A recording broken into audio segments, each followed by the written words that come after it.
Good morning, Yasha family. Come on, let's all stand up. Ayan, palakpakan natin ng ating Diyos.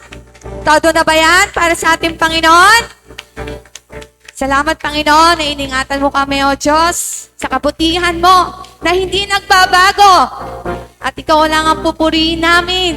Kami ngayon aawit at sasayaw sa iyo, O Diyos. Ayan. Batiin mo muna yung katabi mo ng magandang umaga para sa iyo. Ayan. Ayan. Nasa presensya ba yan ng Panginoon? Tignan mo nga yung mukha kung nasa presensya ba yan ng Lord. Amen? Amen! Come on, kung nasa presensya ka ng Panginoon, huwag kang mahihiyang sumayaw at tumawid sa ating Diyos. Sa umagang ito, pupurihin natin siya, O Yahweh! Pagkat ikaw ay tunay na mabuti sa aming mga buhay! Come on! Purihin ka, O Yahweh! Purihin ka, O Yahweh! Pagkat ika'y mabuti! Pagkat ika'y mabuti! Ang iyong pag-ibig! Ang iyong pag-ibig! Laging nananatili! Nanatili! Purihin ka, O Yahweh! Purihin ka, O Yahweh! Pagkat ika'y mabuti! Pagkat ika'y mabuti! Ang iyong pag-ibig! Ang iyong pag-ibig! Laging nananatili! Come on! Aawit sa sayaw, luwalhatiin, papalakpak sisigaw, dadakilain, nagumabaw sa piling mo, ang kagalakan sa puso ko, noon, ngayon, kailanman. Sabihin mo, Panginoon! Come on! Muli, umawit tayo! Purihin ka, O Yahweh! Purihin ka, O Yahweh! Purihin ka, O Yahweh! Pagkat ika'y mabuti! Pagkat ika'y mabuti! Ang iyong pag-ibig! Ang iyong pag-ibig! Laging nananatili! Laging nananatili! Purihin ka, O Yahweh! Purihin ka, O Yahweh! Pagkat ika'y mabuti! Pagkat ika'y mabuti! Ang iyong pag-ibig! Ang iyong pag-ibig! Laging nananatili! Come on, awit! Aawit sa sayaw, luwalhati. Palakpak mo! Palakpak sisigaw, dadakilain, nagumapaw sa piling mo, ang kagalakan sa puso ko, noon, ngayon, kailanman. Naawit! Aawit sa sayaw, luwalhatiin, Pumalakpak ka na para sa Panginoon. dadakilain, nagumabaw sa piling mo, ang kagalakan sa puso ko, noon, ngayon, kailanman. Aawit sa sayaw, luwalhatiin, papalakpak sisigaw, dadakilain. Aawit sa sayaw, luwalhatiin, papalakpak sisigaw, dadakilain. Aawit sa sayaw, luwalhatiin, papalakpak sisigaw, dadakilain. Aawit sa sayaw, luwalhatiin, papalakpak sisigaw, dadakilain. Nagumabaw sa piling mo, ang kagalakan sa puso ko, noon, ngayon, kailanman. Aawit sa sayaw, luwalhati. Pumalakpak ka para sa Diyos. Sisigaw, dadakilain. Salamat, Panginoon, sa kabutihan mo, Diyos, sa aming Piling buhay. mo, ang kagalakan sa puso ko, noon, ngayon, kailanman. Aawit sa sayaw, luwalhatiin, papalakpak sisigaw, dadakilain, nagumabaw sa piling mo, ang kagalakan sa puso ko, noon, ngayon, kailanman. Sabihin mo, Panginoon! Panginoon. Amen. Thank you, Lord. Patuloy po nating purihin ang ating Panginoon. Tunay ngang napakabuti mo, Diyos. Sa lahat ng oras at sa bawat araw, walang segundo na pinabayaan mo kami. Walang sitwasyon ang iyong pinalampas na hindi mo kami tinulungan. Lord, pupurihin at sasambahin ka namin kailan pa. Kasi yun lamang naman yung purpose namin here on earth. To give glory on your name. And to testify to the people na may buhay na Diyos. Na may Diyos pa rin na kumikilos sa pang-araw-araw natin. So church, before we worship, iset aside muna natin yung mga iniisip natin or yung mga dinadamdam natin. Let us focus on worshiping Him and Him only. Let us focus on inviting His presence in our hearts.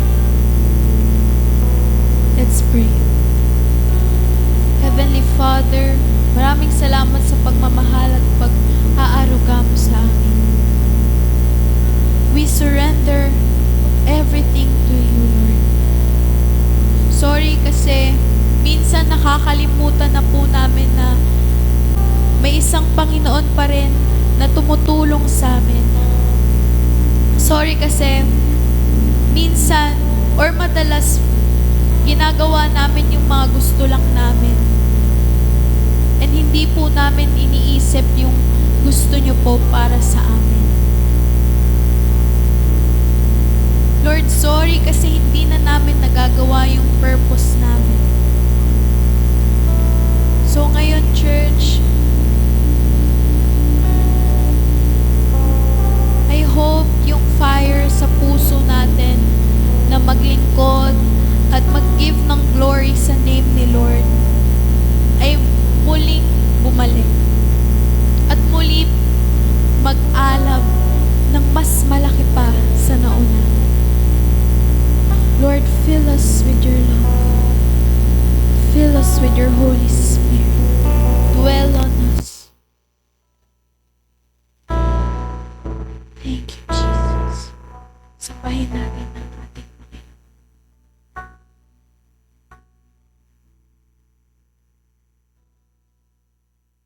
Buti-buti mo, Panginoon,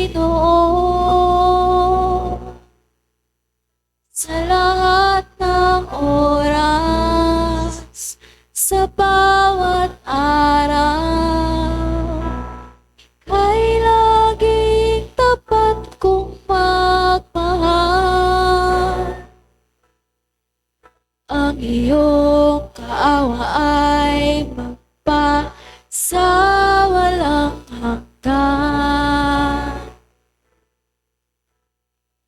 Buti-buti mo, Panginoon,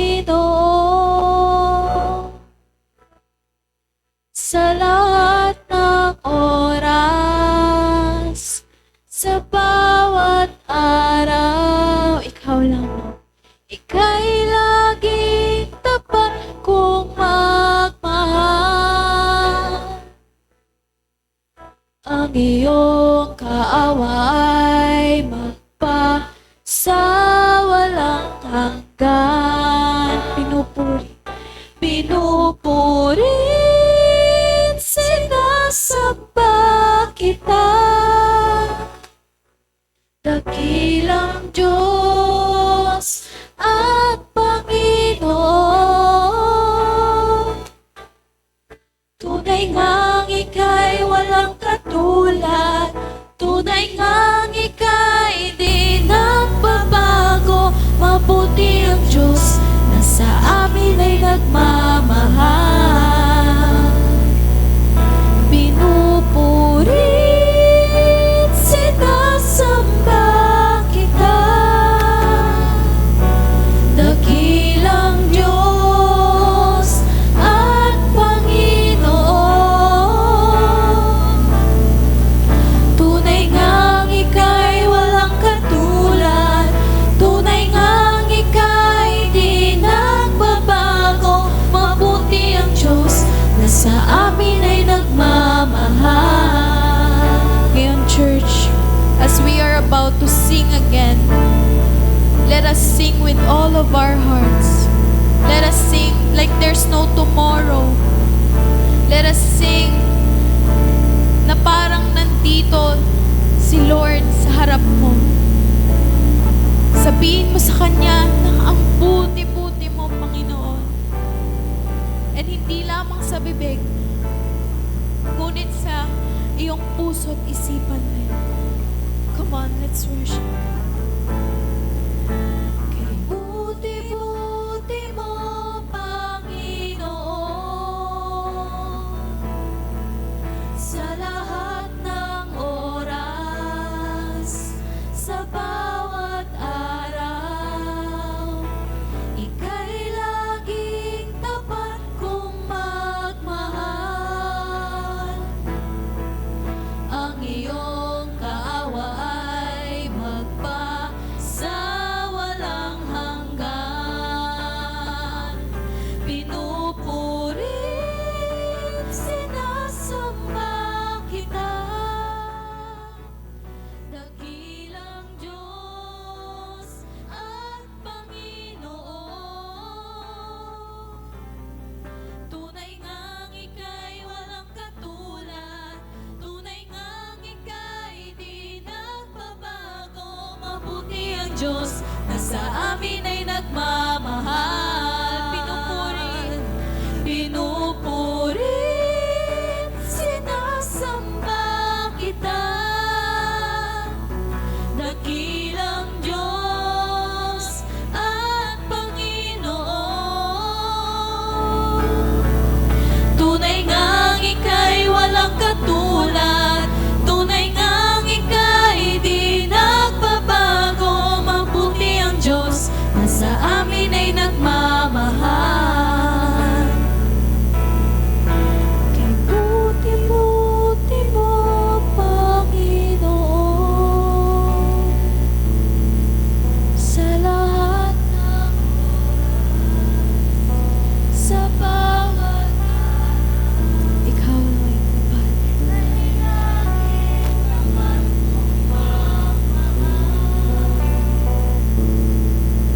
Ang iyong kaawa ay magpa sa walang hanggan. Pinupuri, church. Pinupuri, sinasamba kita. Bilang Diyos at Panginoon. Tunay ngang ika'y walang katulad. Tunay ngang ika'y di nagbabago. Mabuti ang Diyos na sa amin ay nagmamahal. Mabuti ang Diyos na sa amin ay nagmamahal. Mabuti ang Diyos na sa amin ay nagmamahal.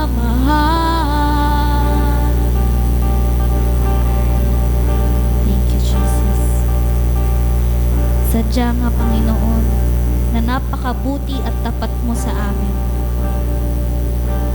Lord, wala kaming ibang kayang gawin kundi ang magpasalamat at magpuri sa iyo araw-araw. Pagkat, Lord, ikaw ang aming Diyos na mapagmahal.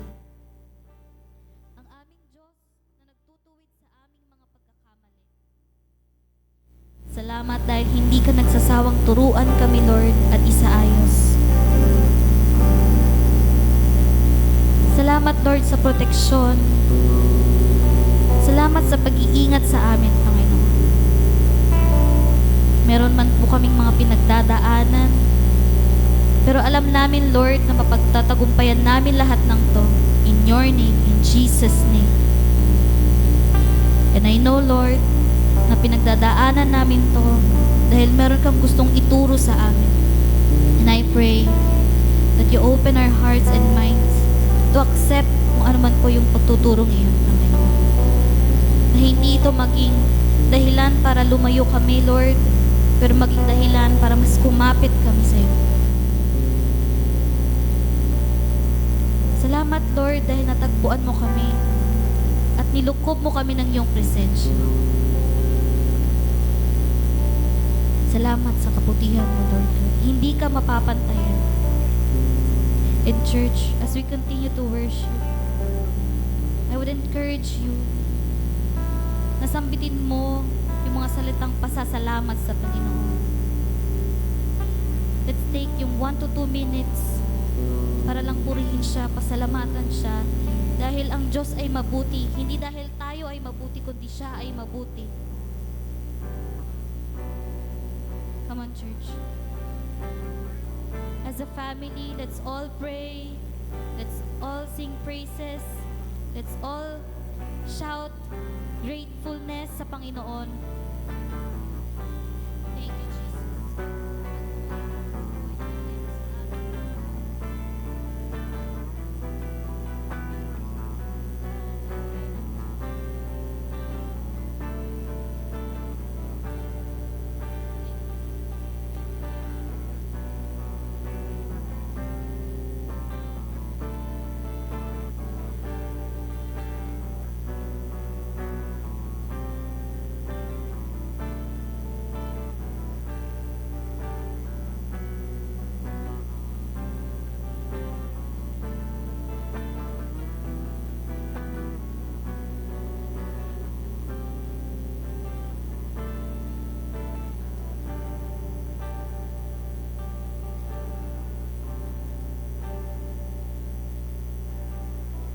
Muli, Panginoon, salamat. Salamat sa buhay. And we are all aware, Panginoon, kung anong nangyayari sa bansa namin. So kung ano yung mga pinagdadaanan ng aming gobyerno, kung ano man po yung mga nangyayari sa Luzon, Visayas, Mindanao, Lord, yung mga lindol, I know, Lord, na you're allowing this, Panginoon, for us to see and find you, that you're powerful, Panginoon.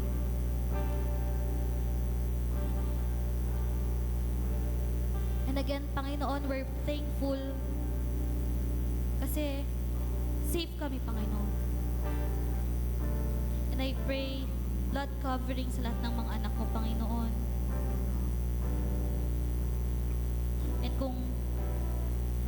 And this may be a wake-up call sa amin, Panginoon, to really work and share your word.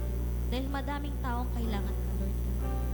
Madaming taong kailangan ng salita mo, Panginoon. And sa araw, Panginoon, na magkita tayo, I pray, Lord, nasasabihan mo talaga kami, good job, anak. So, Lord, again, today as we worship you, buong pasasalamat ang inaalay namin sa iyo, Panginoon. Thank you, Jesus.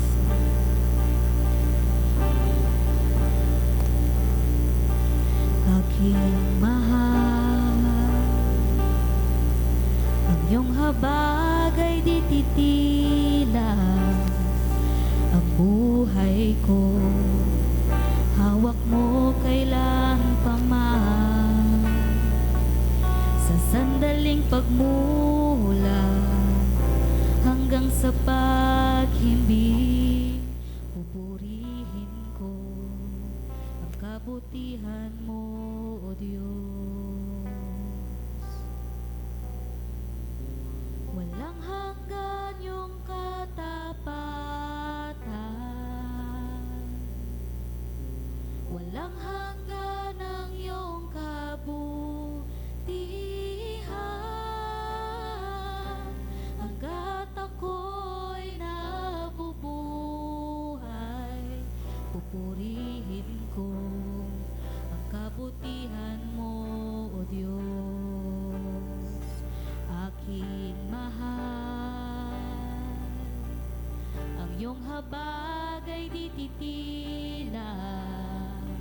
Ang buhay ko, hawak mo kailan pa man. Sa sandaling pagmula hanggang sa paghimbing, pupurihin ko ang kabutihan mo, O Diyos. Walang hanggan yung katapatan, Walang hanggan ang iyong kabutihan. Hanggat ako'y nabubuhay, pupurihin ko ang kabutihan mo, O Diyos, aking mahal. Ang tinig mo'y gabay sa buhay, sa kahinaan. Ikaw ang aking kalakasan, amang walang katulad, kaibigan kong tapat at nadarama ang kabutihan mo, O Diyos. Walang hanggan yung katapatan,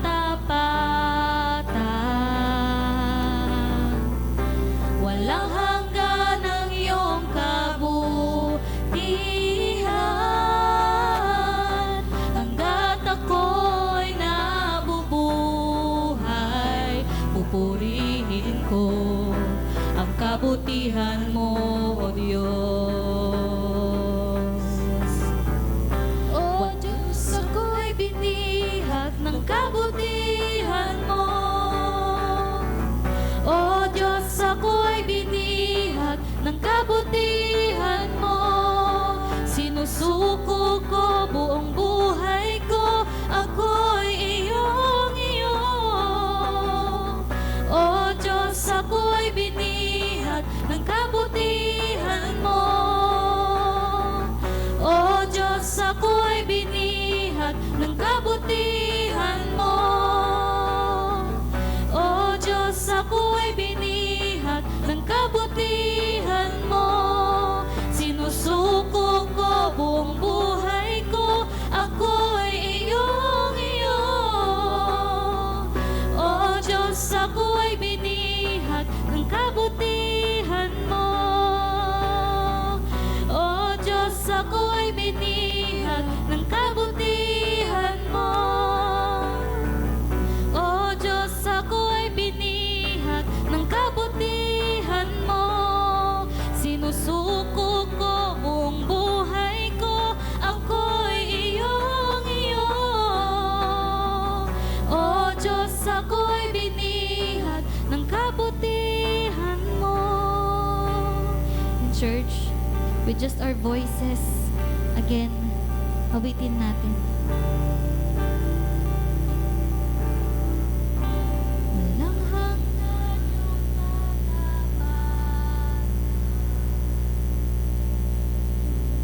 walang hanggan ang iyong kabutihan. Hanggat ako'y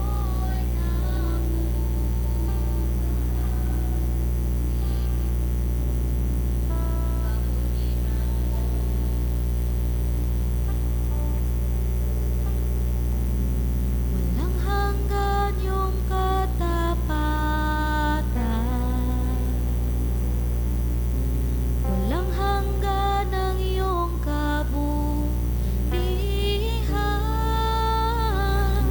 Hanggat ako'y nabubuhay, pupurihin ko ang kabutihan mo, O Diyos. Walang hanggan, Panginoon. Walang hanggan ang iyong katapatan, walang hanggan ang iyong kabutihan. Hanggat ako'y nabubuhay, pupurihin ko ang kabutihan mo, O Diyos. Pupurihin ko ang kabutihan mo, O Diyos. Pupurihin ko ang kabutihan mo, O Diyos.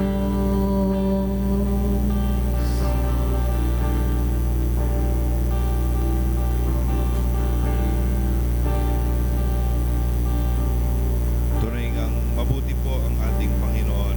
Amen. Amen. Gusto ko lang po i-share sa inyo this morning because there's a very, very big breakthrough that God has put us sa aming mag-asawa. Ako po ay, ang alam po ninyo that I have a challenge sa aking health lately and sa aming pong finances. And when I was praying, sabi ko, Lord, kailangan ko ng panibagong MRI. At alam po ninyo, napakamahal po ng MRI. And I was just praying, sabi ko, Lord, alam ko that you are faithful. Alam ko that everything that I'm going through ay kasama ko po kayo. And I want to share this verse from Isaiah 43, chapter 43, verse 2. Ang sabi po dito, when you go through deep waters, I will be with you. When you go through rivers of difficulty, you will not drown. When you walk through the fire of oppression, you will not be burned.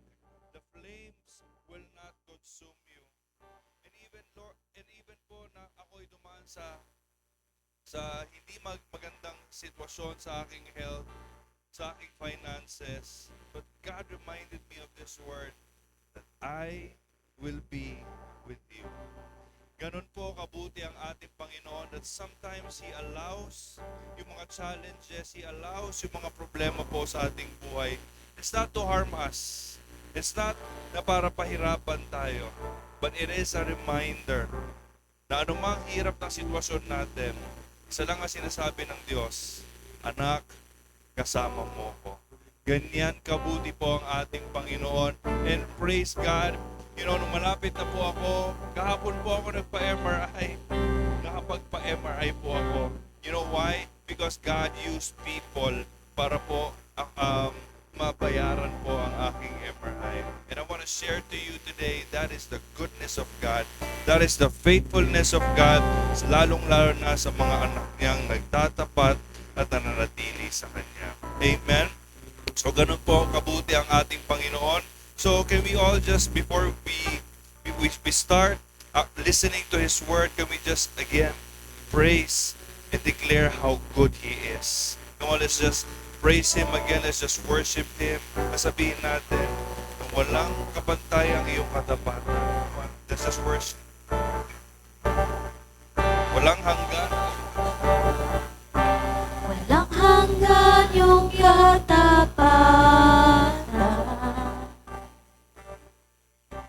Walang hanggan ang iyong kabutihan. Hanggat ako'y nabubuhay, pupurihin ko ang kabutihan mo, O Diyos. Walang hanggan yung katapatan.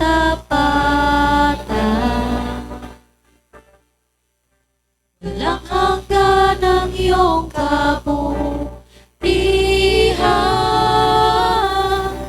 Hanggat ako'y nabubuhay,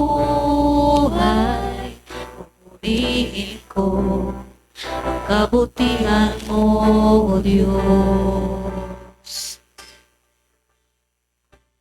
Salamat, Panginoon.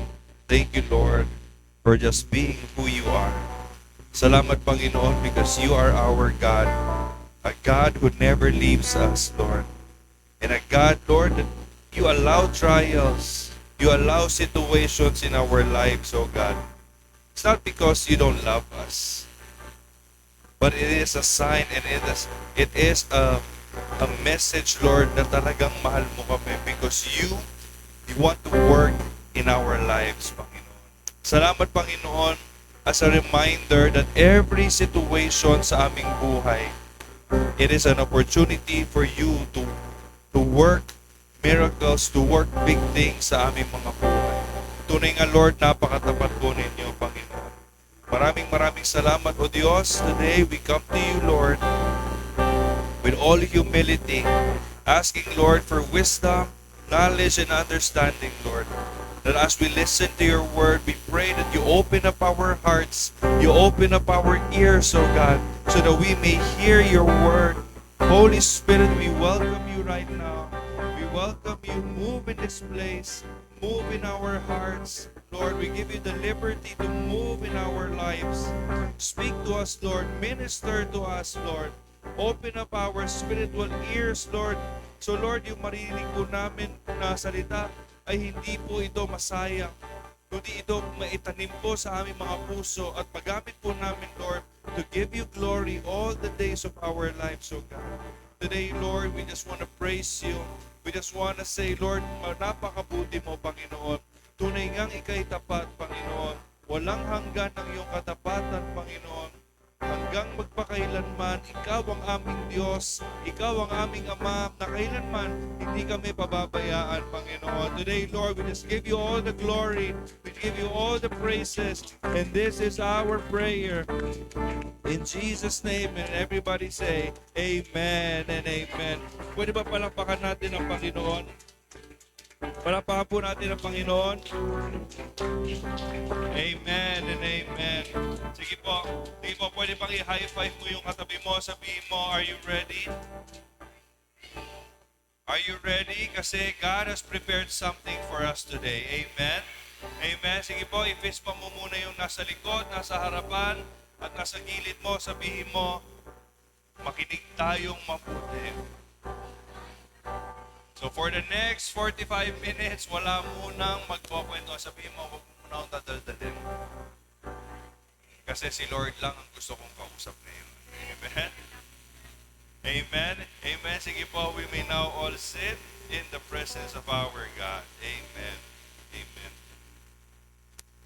Sige po. Good morning po sa ating lahat.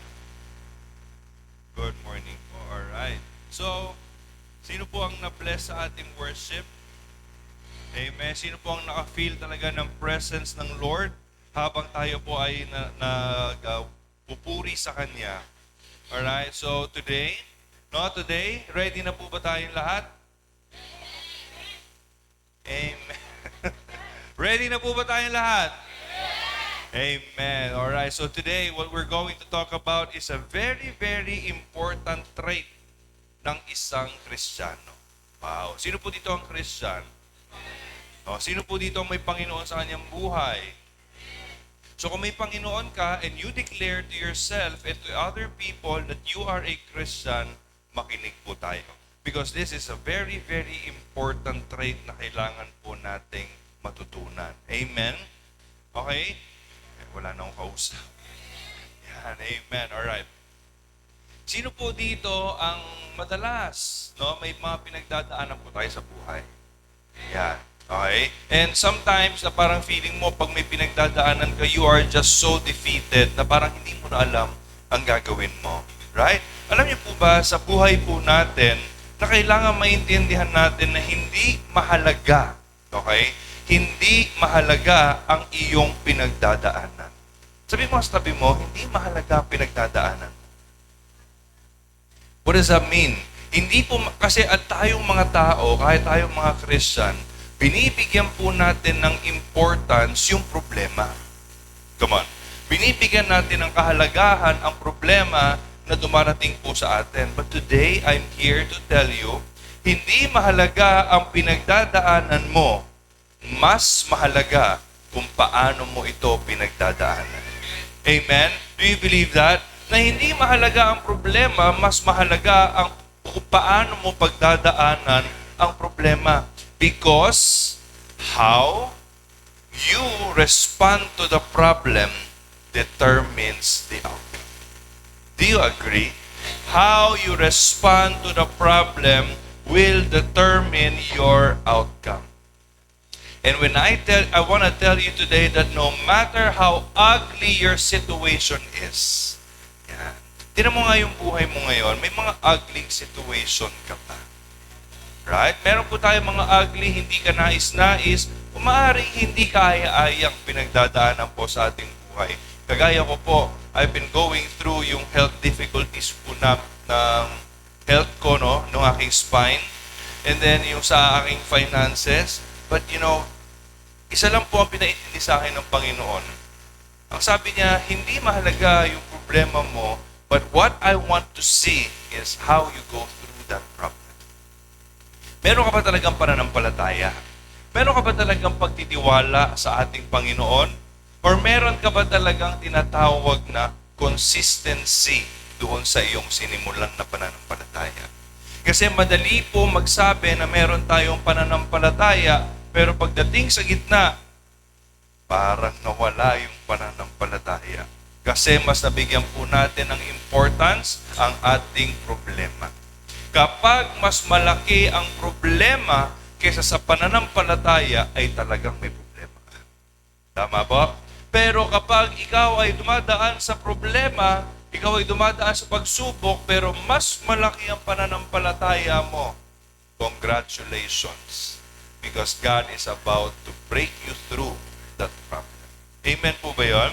Amen? So no matter how ugly your situation is, being committed to push through that situation is all that matters. Amen? So sabihin mo nga sa katabi mo, be consistent. Kaya po, ang title po natin sa umagang ito is this, Finishing What You Started. Madali po bang sabihin na ako ay Kristiyano? Of course, bibig lang yun eh. Tama? Madali po bang sabihin ako ay may pananampalataya? Natural. Madali yun, lalo na kung alam mo na meron kang makukuha. Right? Pero alam niyo po ba na ang pananampalataya po natin sa Panginoon at ang ating relasyon sa Panginoon ay hindi puro simula.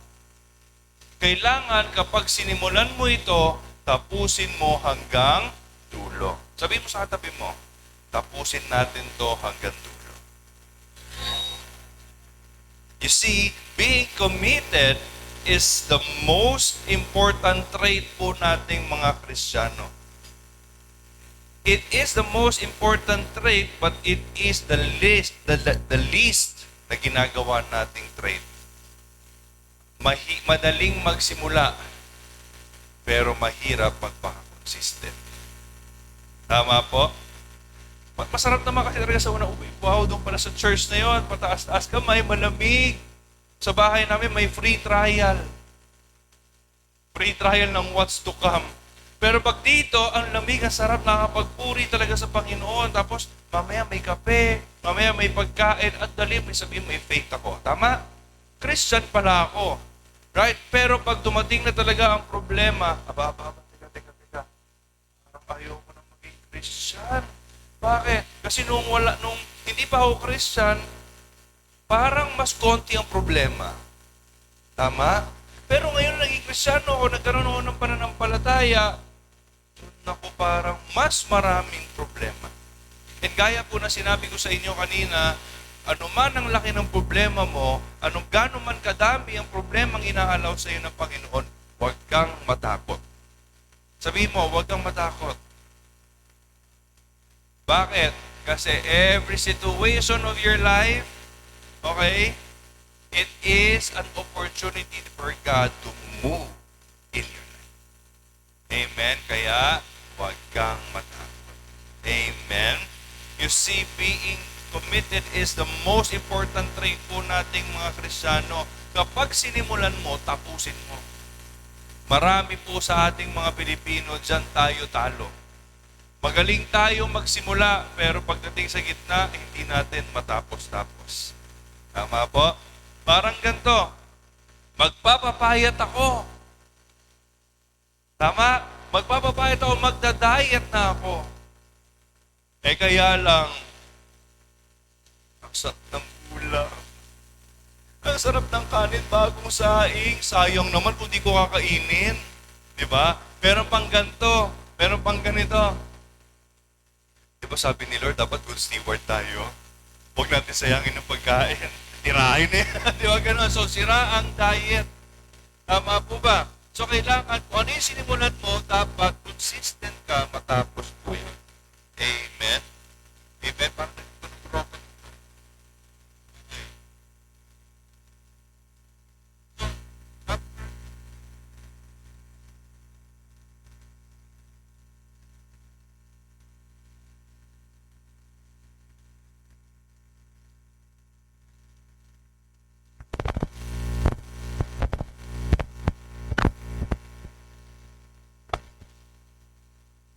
There is power in your commitment.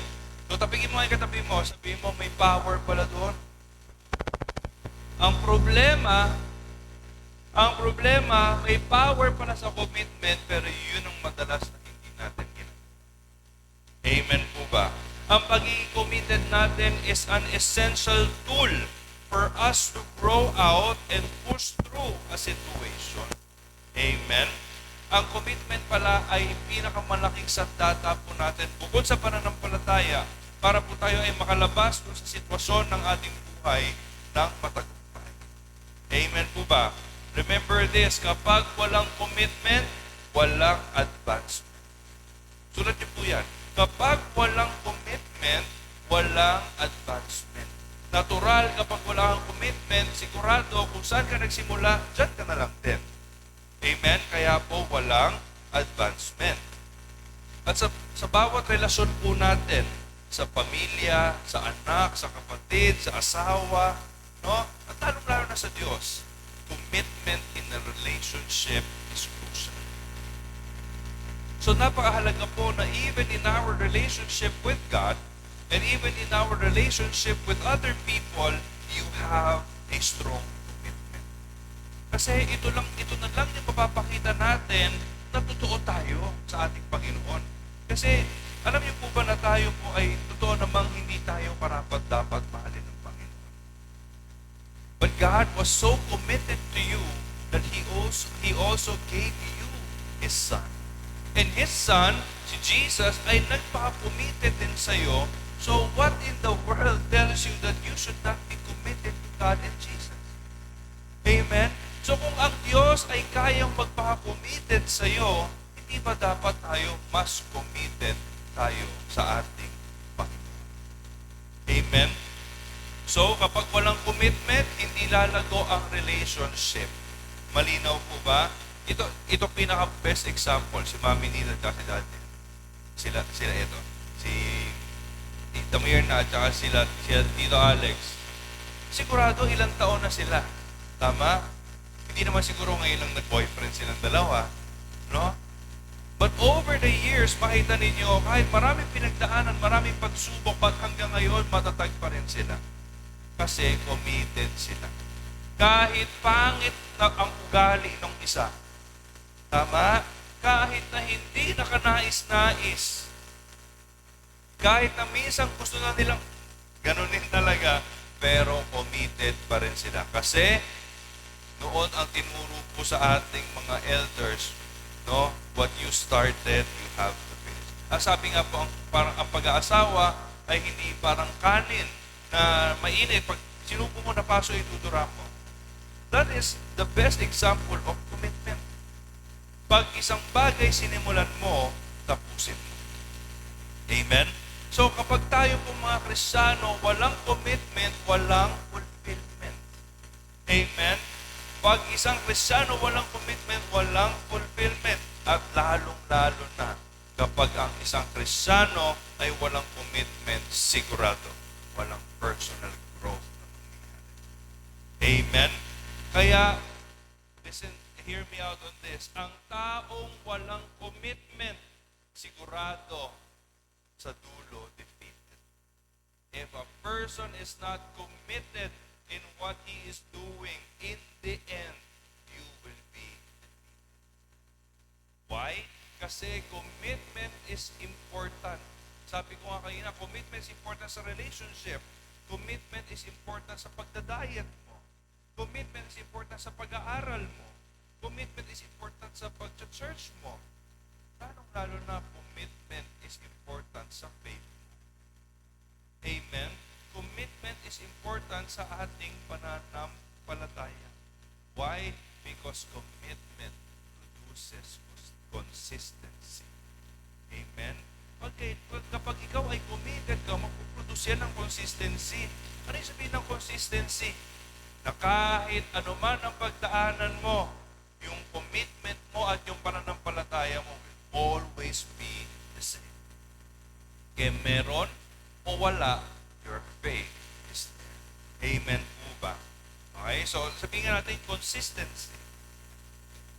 napakahalaga po na sa ating mga Kristiyano na meron tayong consistent faith. Meron tayong consistent love. Meron tayong consistent adoration sa ating Panginoon. Amen? Bigyan po kayo ng example. Sabi ko po kanina, may magpapapayat. Sino po dito ang ilang taon ka nang sumubok magpapayat? Taas kamay. Wala, huwag na mahiya. Diba? Ilang taon ka na sumubok magpapayat? Anong nangyari? Ano po ang nangyari? Diba? Imbis na pumayat, parang lalong lumaki. Tama, bakit? Kasi hindi po naging consistent. Okay? Bigyan ko example, may isang kwento. May isang lalaki, ang sabi niya, gusto kong magpamacho. No, gusto kong magpamacho. So sabi niya, may membership sa gym. Pumunta siya sa gym, magbubuhat siya, magbu-weight siya, di ba? Para siya ay pumayat at lumaki ang kanyang muscles. Muscles, right? So, ang ginawa niya, every day, pumunta siya ng gym. Pumunta siya ng gym. At ang ginagawa niya, siyempre, pagdating ko doon, hindi ka naman magbubuhat-buhat kagad. Ang ginawa niya, umupo, nag-observe. Nag-observe. Kaya tinitignan niya, sino ang malaking katawan? Nakita niya si Kurt. Nung nakita niya, namanghasa ngayon, ang laki ng katawan. Ang laki ng katawan ng taong tinitignan niya. But the problem is, gusto niya yung product ng malaking katawan, pero nung pagtayo niya, sabi niya, yung ginagawa niya. Yung ginagawa exercise, ang binuhat, 50 pounds kaagad. Isipin mo, binicep curl 50 pounds. Diba? So, nung nasubukan niya, ay, ang tiyan. Ay, ang sakit pala nito. Ang hirap pala nito. Anong ginawa niya? Isa. Yung dalawa may katulong na, okay na yun. At for 4 years, ganun ang ginawa niya. Ano po kaya sa tingin ninyo ang nangyari sa kanya? Lumaki ba ang katawan? Come on, lumaki ba ang katawan? Hindi.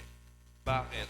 Kasi mas mahaba ang oras na ginawa niya sa panunood sa iba kaysa sa pagsubok sa sarili. Kagaya po natin dito sa church, we come here every Sunday. We watch other people's faith grow. Pero pag tayo nang susubok, ang hirap pala. Tama? Kaya pagdating nung ikaw na ang mag-exercise ng faith mo, ay ang bigat pala ng pasanin na inaalaw ng Diyos sa buhay ko. Kaya marami po ang nagsimula pero hindi natapos. Bakit? Kasi gusto mo yung glory ng itsura ng isang man of faith or a woman of faith, but you are not willing to go through the steps how to build that faith. Para kung yung lalaki, gusto niya magkaroon ng malaking muscles, gusto niya magkaroon ng abs. Ang problema, nung pinagdadaanan na yung hirap, pinagdadaanan na yung process, ayaw ko na. Bakit? Kasi mahirap. Kaya yung abs naging up. Hanggang yung up naging top. Tama? Tama po ba? No? Alam niyo po ba na maaring tama ang pamamaraan mo ng ginagawa, pero magkaiba po kasi yung lumaki ang katawan sa pagiging committed at lumaki ang muscle ng isang braso lang. Bakit? Kasi maaaring tama naman talaga yung ginawa mo. Ang problema, hindi mo kaya yung consistency ng ginagawa ng malaki ang katawan. Naintindihan po ba natin yun? No? Mas mahaba kasi ang oras natin kapanonood ng iba. Pero pagdating sa sarili natin, hindi na natin magawa yung same consistency na ginagawa natin. Amen po ba? Pastor, bakit? Bakit? Pareho naman kami ng ginawa. Diba? Maaaring pareho kayo ng ginawa kasi mukhang effective naman. Diba? Kasi lumaki yung katawan niya. Tama po ba? Lumaki yung katawan ng malaking katawan na pinanonood. Eh bakit sa akin hindi gumana. Kaya po sabi ko, alam niyo po, maaaring tama ang pamamaraan. Pero, ano yun? Ano yung pagkakaiba? Come on. Ano po yung pagkakaiba? Walang consistency. Kasi yung lumaki ang katawan, dumaan talaga sa proseso yan. Maaring nag-diet talaga yan. At sigurado ako, yung lumaki ang katawan, yung pumayat, yung sumeksi na yan, hindi mas mahaba ang oras ka panonood. Mas mahaba ang oras sa pag-exercise. Mas mahaba ang oras sa pagiging committed at sa pagiging consistent. Amen? Hindi yung nag-gym ka lang ng 1 hour, tapos ang ginawa ng 45 minutes mo, nanood ka lang, 5 minutes ka lang talaga nag-quad, pagtapos samgyup agad. Ay wala, hindi talaga papayat.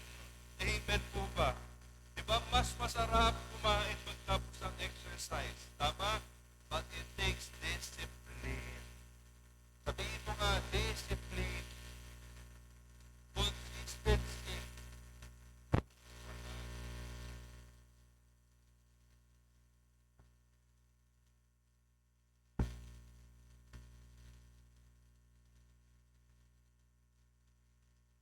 Kasi mas madali ang manood kaysa maging consistent. Amen? Amen? May natutunan po ba tayo ngayon? Okay? Dahil ang taong committed, kahit anong hirap, at taong consistent, kahit anong tagal, hindi yan bibitaw. Amen? Amen? No? So when you see, when you are not committed, mas makikita mo yung hirap. Mas makikita mo yung tagal. Mas makikita mo yung sakit kesa doon sa goal mo. Tama? Tama po ba? May kausap pa ba ako? Amen? Kapag wala kang consistency, wala kang commitment, all you see are the hardships and the challenges. Kasi nawawala na yung eyes mo doon sa goal. Amen? Tinan mo yung malaking katawan niya. Kahit mabigat yan, masakit sa una. No? Dahil committed sila consistently, ginawa nila yung kailangan, kaya nagka-result. Tama? Tayo, alam natin yung dapat gawin, pero mas mahirap gawin, kaya hindi ginawa, kaya ang ending, walang result. Right? Kaya pag ikaw committed, kapag ikaw ay hindi committed, tinan mo yung katabi mo, sabihin mo, committed ka ba? Committed ka ba? Alam niyo po ba na ang isang taong hindi committed, consistently, reklamo ang aabutin niya? You see? Ang commitment ay kakambal ng consistent. So kapag ikaw ay hindi ka committed doon sa ginagawa mo at doon sa goal mo, ang mangyayari consistently, nagre-reklamo ka na lang. At hanggang matapos ang buhay mo, puro ka na lang reklamo. Amen? Sa estudyante, araw-araw ang ginagawa mo, araw-araw pasok. Pero hindi ka committed na ikaw ay makapasa. Hindi ka committed na ikaw ay makagraduate. Imaginein mo, 30 years ka nang nasa high school, minaster mo na. Right? Alam niyo ba, I want to share with you, nung ako po ay second year high school, may kaklase po kami, ang tawag namin Tatang. Totoo po ito. Ang tawag namin Tatang, kami po ay second year high school, so I think we were like 16, 15. But at that time, he was already 30 years old. Totoo po ito. Kaya ang tawag namin Tatang. Sabi ko sa kanya, hoy, ang tagal-tagal mo na. Ang tagal-tagal mo na dito sa second year. Bakit ayaw mo pang graduate? Sabi ko, ano bang ginagawa mo? Minaster mo ang biology? Minaster mo ang biology, ayaw mo mag-chemistry? Tapos tawa-tawa lang siya, tawa-tawa lang. And then I began to observe kung anong ginagawa po niya everyday sa school. Papasok sa umaga, mukhang consistent naman. Tama? Tama? Pagdating na ng teacher, nagtuturo na, pagtingin ko sa likod, consistent tulog. So you see, maaring consistent ka pumupunta pero hindi ka committed na ikaw ay makalabas sa isang situation, ay hindi ka talaga makakalabas. Right? So maybe kayong mga estudyante, araw-araw pumapasok kayo pero ang goal mo lang makapasok ka. Just going through the motion, ay nako. Sabihin mo sa katabi mo, baka 40 ka na, nasa college ka pa rin. Right? No? Kaya po, nung sabi sa kanya nung teacher namin, napangalan po kasi niya Jupiter. Wow. Ito po ito, real life. Jupiter, utang na loob, graduate ka naman. Alam mo, sabi nga nung ibang teacher, kahit nasagutan mo lang yung iba, maliin mo na iba, ipapasa na kita. Imagine mo yon. Ang problema, pag tuwing exam, log 2. Diba bakit? Kasi hindi siya committed talaga. Mag-graduate. And that is what's going on sa ating mga buhay. We are consistent coming to church, but we are not committed to move with our faith. Amen? Kaya ano pong nangyayari? Where you started, you stay where you started. Hindi po nagpa-progress ang ating pananampalataya. And when your faith is not growing, your life is not moving. Come on. If your faith is not growing, your life is not moving. Amen? Sino po sa inyo gusto mag-move ang life mo? Sino po sa inyo gusto na one day, kung nasan ako ngayon, I will be out of this situation at sigurado ako mas better ang makukuha ko. So if that is you, then you have to be committed. Amen? You have to be committed, and not only committed, but you also have to be consistent. Amen po ba? Right? See, we are not committed sa isang bagay. Ang nangyayari sa buhay natin, para kang driftwood. Ano yung driftwood? Nakita na ba kayo sa mga ilog? No? May nakita ba kayong kahoy na palutang-lutang doon? Ano yung sabihin nun? Para daw tayong ganon kung hindi tayo consistent at hindi tayo committed. Kung saan dali ng alon, mauntog-untog man yan, ganon pa rin yan. Susunod-sunod pa rin sa alon. And that is what's happening sa ating mga Kristiyano. Kahit ano na lang ang dumaan sa buhay mo, sige, nasunod na lang ako. Kahit mauntog ka na, mabalentong-balentong ka na, ganon pa rin. Bakit? At least nasa church ako. Sabi rin nung driftwood, at least nasa water ako. Gumagalaw ka. Ang problema, mukha kang gumagalaw, dadaling ka ng 1 kilometer ng tubig, untog-untog, ibale, may faith ako. Mamaya yung tubig nag-shift. Tinulak naman siya pakabila 2 kilometers. May nangyari ba? Wala. Why? Kasi nga ganun daw tayong mga tao kapag hindi tayo consistent at hindi tayo committed na makalabas, then what will happen is you will be just like a driftwood, moving along, going through the motions of being a Christian, but you get nowhere. Amen? May natutunan po ba tayo? Do you get the message? Amen? Because why? We are not consistently doing something to get out of a situation. If you want to get out of a situation, you have to consistently move to get out of that situation. Amen po ba? Tandaan po ninyo ito, talo ang taong talented ng taong committed. No matter how good you are, talo ka ng isang committed. Bakit? Maaring magaling ka pero tamad ka. Tama? Maaring matalino ka pero tamad ka. Pero ang committed at consistent, hindi man matalino yan. Tama? Pero araw-araw ginagawa niya yon, malamang talo ka talaga. Bakit? Kasi ito committed to makalabas sa sitwasyon niya. Ikaw magaling ka lang, matalino ka lang, pero wala kang balak makaalis sa sitwasyon mo dahil umasa ka sa sarili mong talino. Right? Pero ang taong committed at consistent, umaasa yan na pag naging consistent at committed ako sa faith ko, hindi lang ako gagalaw, God will also move with me. Amen? Aanhin mo ang galing. Pero pagdating ng hirap, puro naman kilig. Tama? Pero ang committed, kahit anong hirap niyan, magpapatuloy yan. Amen? Ang taong magaling, ano nangyari? Galing-galingan. Pagdating naman sa problema, panailing, ano ba yan? Ang hirap. Wala na. Puro reklamo. Amen? No? Kaya po tayo sa 1 Corinthians 9:24. Tingnan natin. Ano ba talaga ang dapat ginagawa natin sa ating buhay? 1 Corinthians chapter 9 verse 24. Don't you realize, tabi mo, don't you realize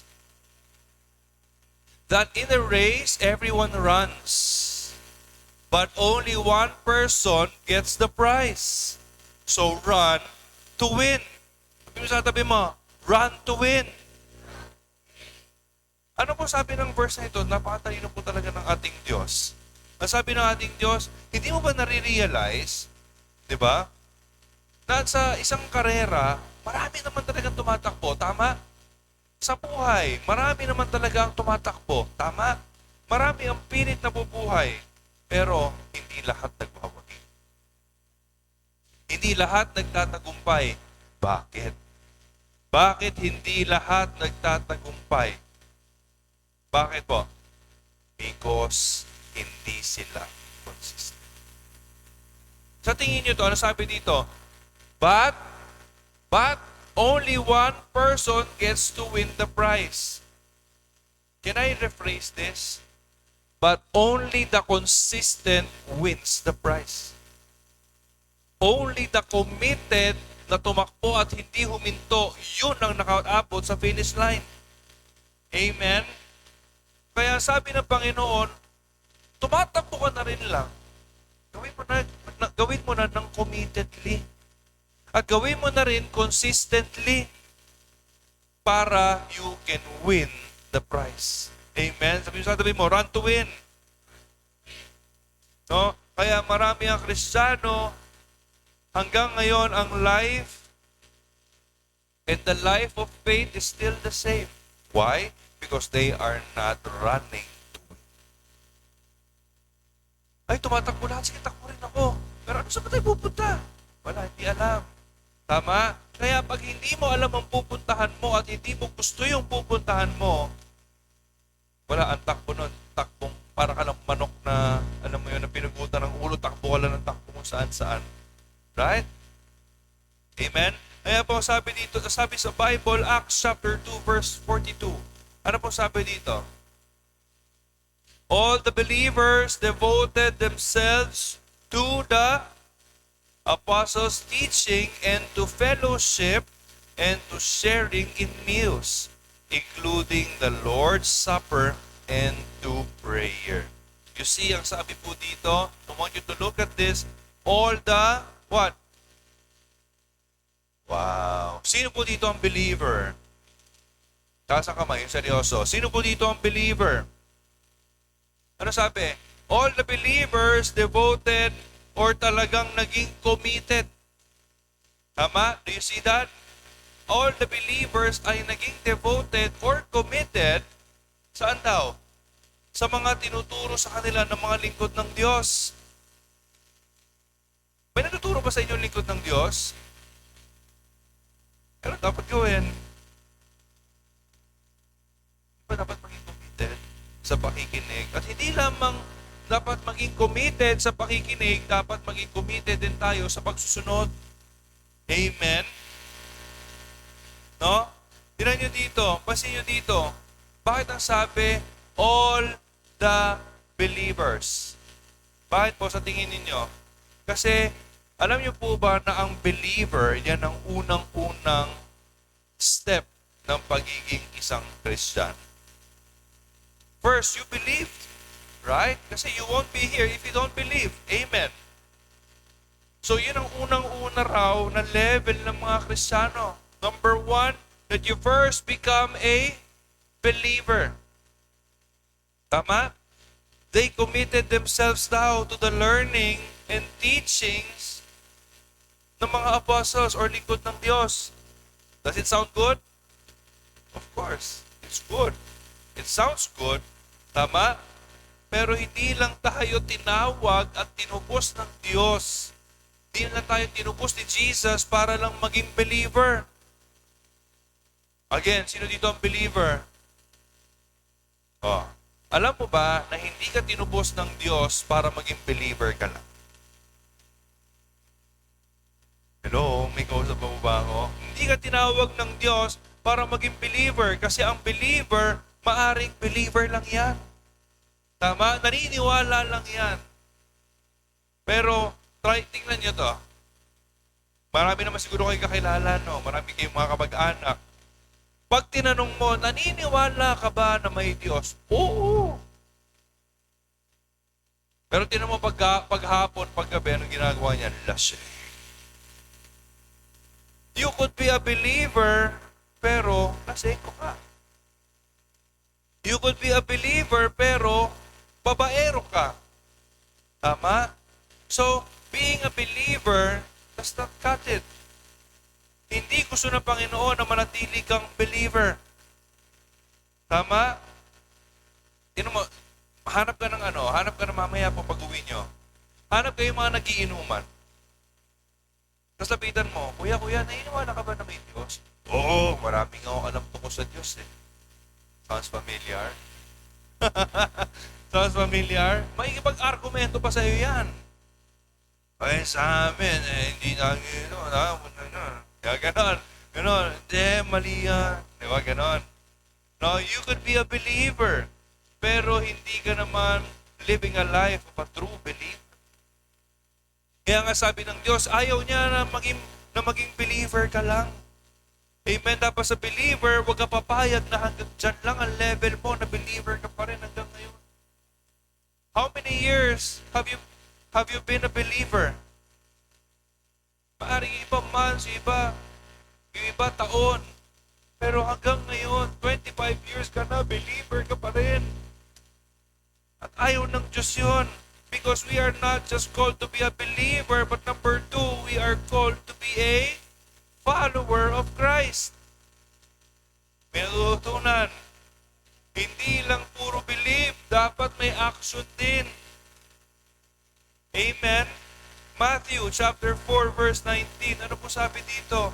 Jesus called out to them, "Come, follow me, and I will show you how to fish for people."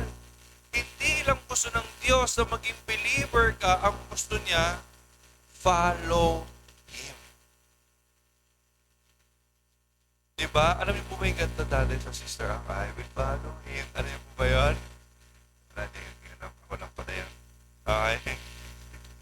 Diba lahat po? Yung movie Goldberg yun. Okay. So lahat po tayo tinawag ni Jesus to what? To follow.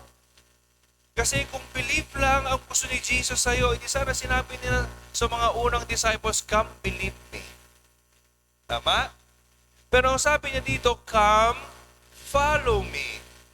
Noon pa man din yun na pinagagawa ng Panginoon, maging kina Peter, "Come, follow me." Kaya nga sabi ko, don't stay as a believer. Maybe you are a believer, but you are not a follower. Tama? Masabi mo sa katabi mo, dapat pala follower. Hindi ka puro believe. Kasi ang believe na yan, bandang huli, sa sarili mo, ikaw may believe, pero sa Diyos wala na. Tama po? Tama. You should not be only a believer, but you should graduate yourself into becoming a follower. Amen? Sabi ko nga, hindi po sinabi dito ni Jesus na, "Come, believe me."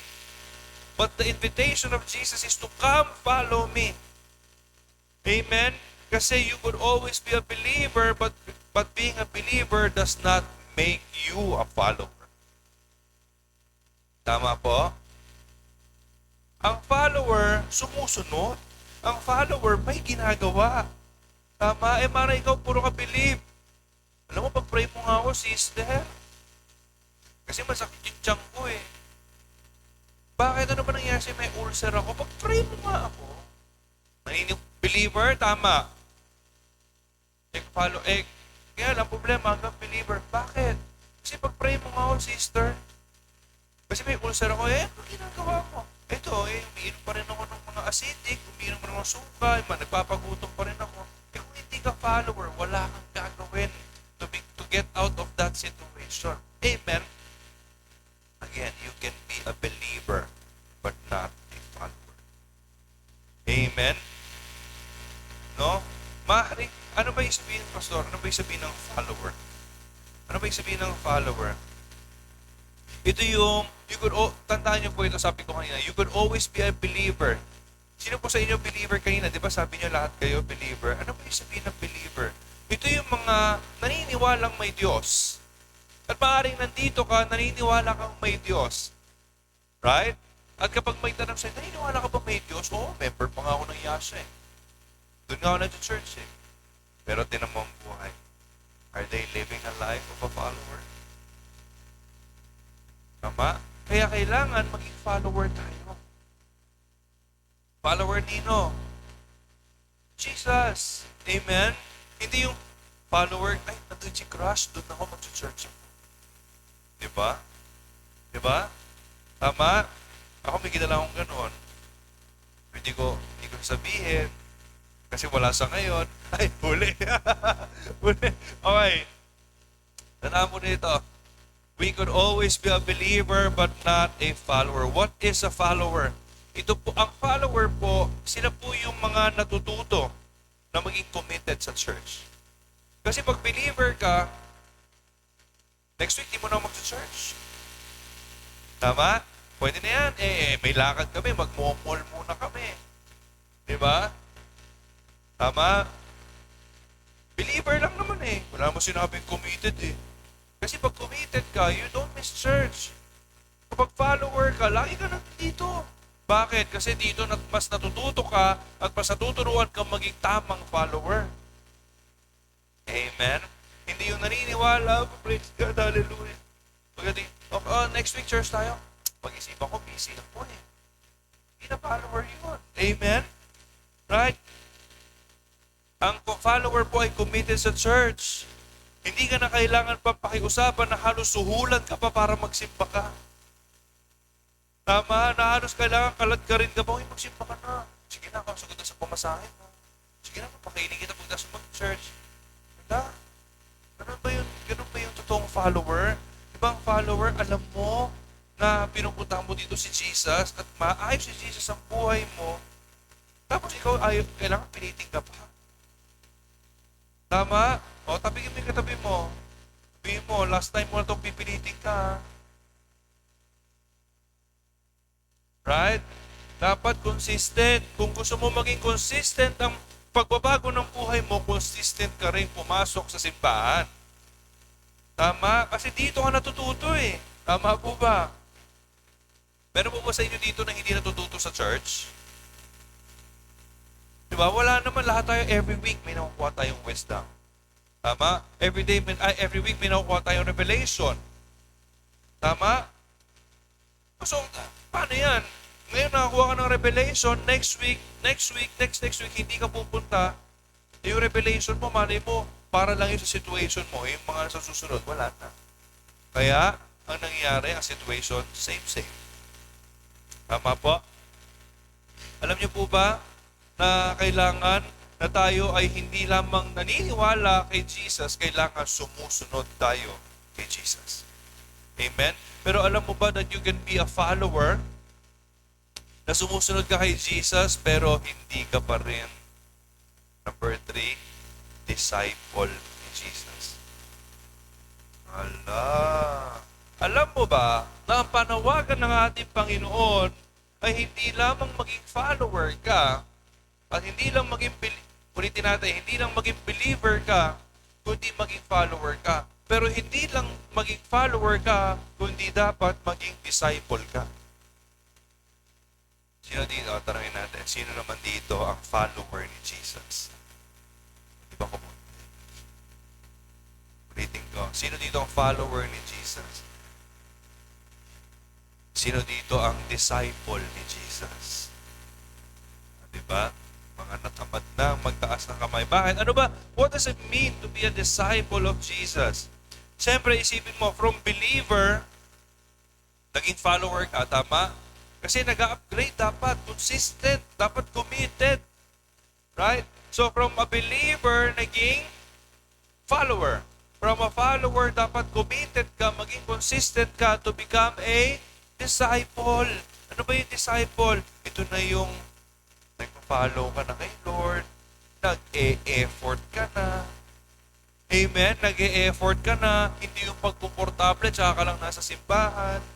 Tama? Pag may party, pag may swimming, doon lang available sa church. Diba? Pag weekly naman, oy, sa church tayo.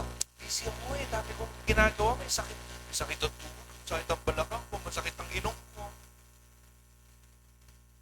Diba? Masakit ang mata ko, pati buhok mo, masakit na.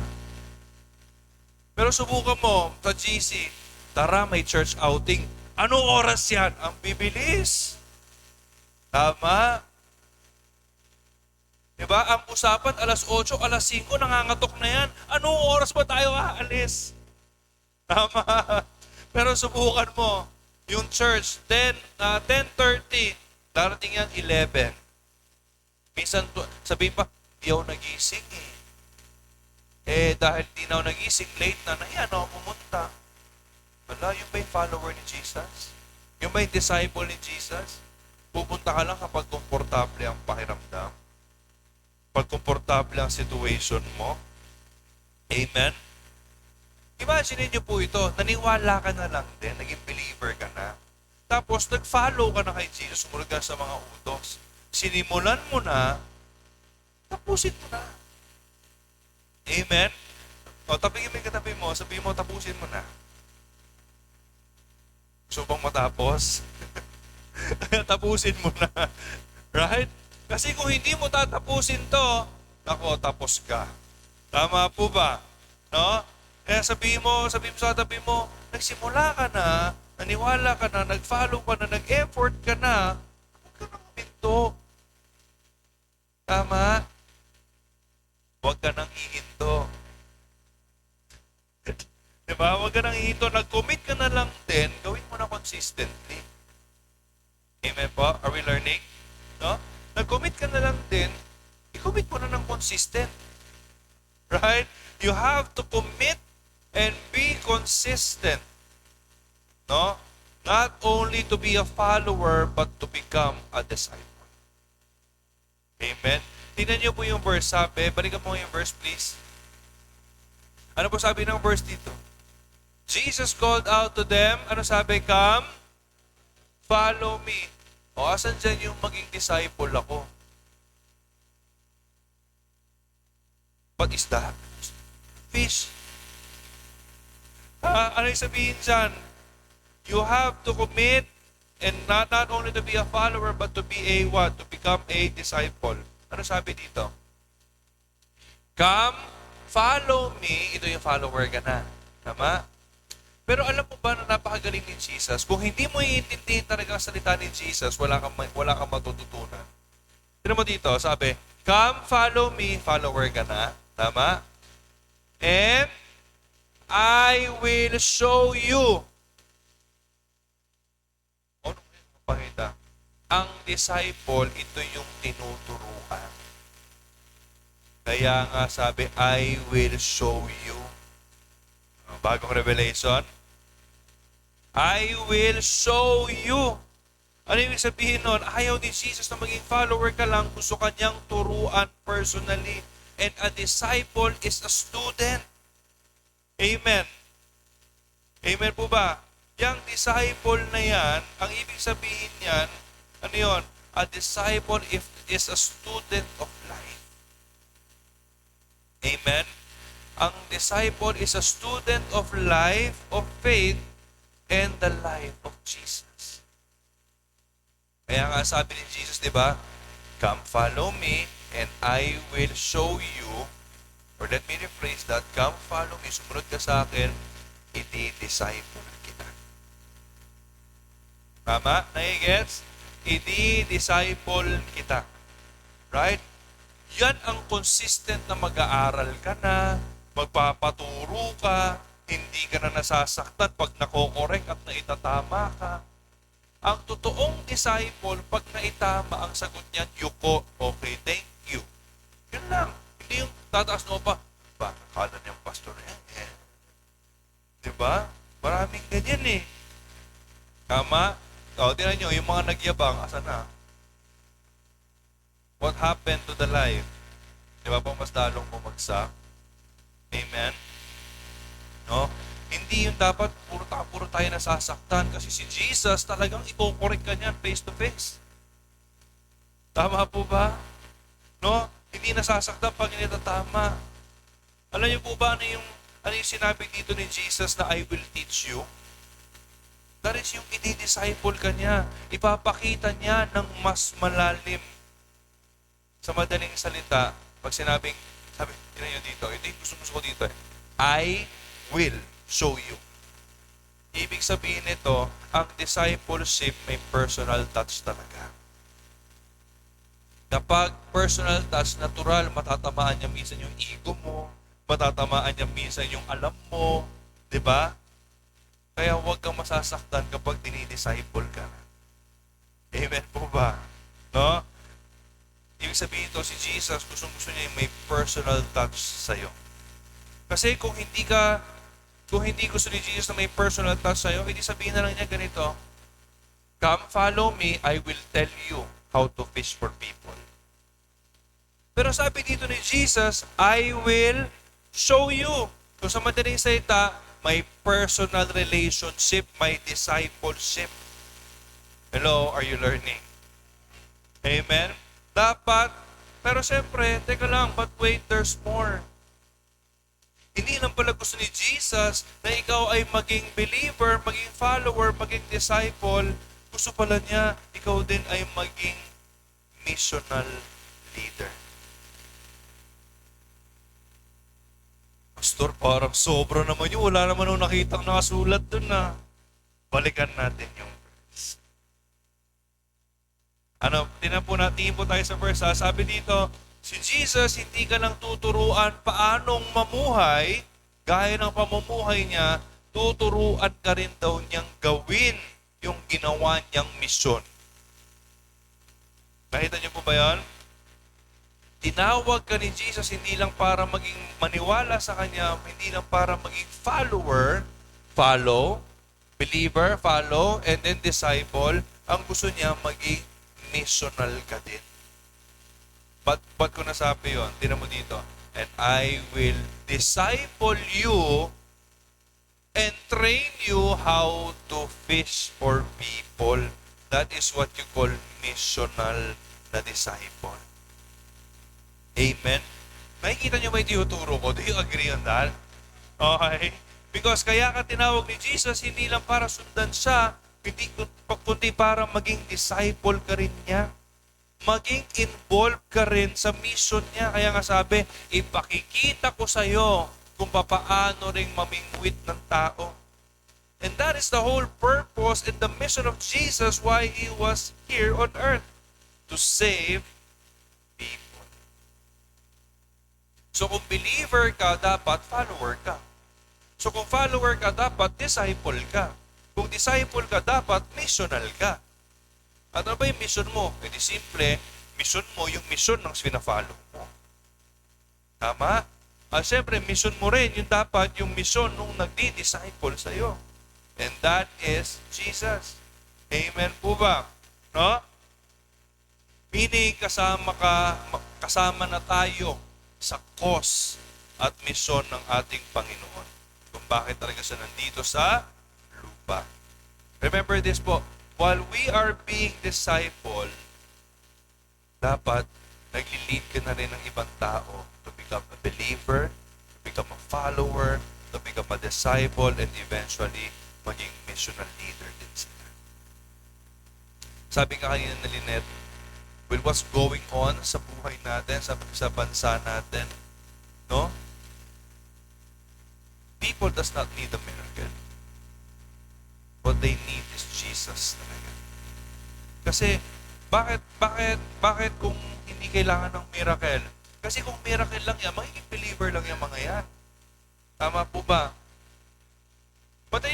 Mahirap po ba sa Diyos magbigay ng miracle? Come on. Mahirap po ba sa Diyos magbigay ng miracle? Madali. Pero bakit minsan parang ayaw ibigay ni Lord?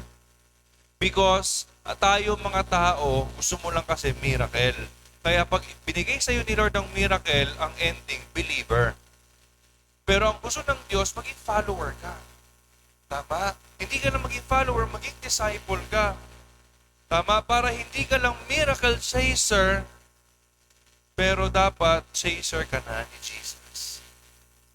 Amen po ba? Amen?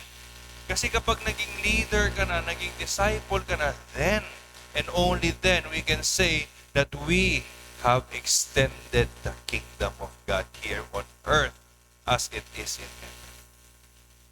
Yun pala po talaga dapat pala ang prayer. Amen? Ano turo sa atin dati ng prayer? Diba? Our Father, who art in heaven, hallowed be your name. Thy kingdom come, thy will be done on earth as it is in... Alam mo ba na hindi mo na kailangan bigkasin yun? Dapat gawin mo yun. Tama?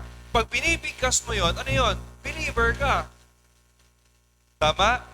Tapos ano sabi doon? Give us our daily bread, and forgive us our trespasses, as we forgive those who sin against o trespass against us. Di ba? Follower ka na noon, nagpo-forgive ka na rin. Hello? Tama? Tapos, ano yung nagiging disciple ka na? Do not lead us to temptation, but deliver us from evil. Ano yun? Papadeliver ka, pero hindi ka makikinig. Diba? Kaya nga disciple kailangan nakikinig. Amen po ba? Tapos, kapag nagawa mo na raw yun, balikan natin yung prayer. Doon mo lang pala masasabi that your kingdom come, thy will be done on earth as it is in heaven. Amen? 2 Timothy chapter 2 verse 15. Ano po sabi dito? Work hard. Sabi mo, work hard. Ano yung sabihin ng work hard? Uy, makasipag ka. Tama? Gawin mo lahat ng kaya mo. Right? Work hard so you can present yourself to God and receive His approval. Hindi puro kahingi. Tama? Work hard so that you can receive His approval. Be a good worker. Be a good disciple. One who does not need to be ashamed. The one who correctly explains the word of truth.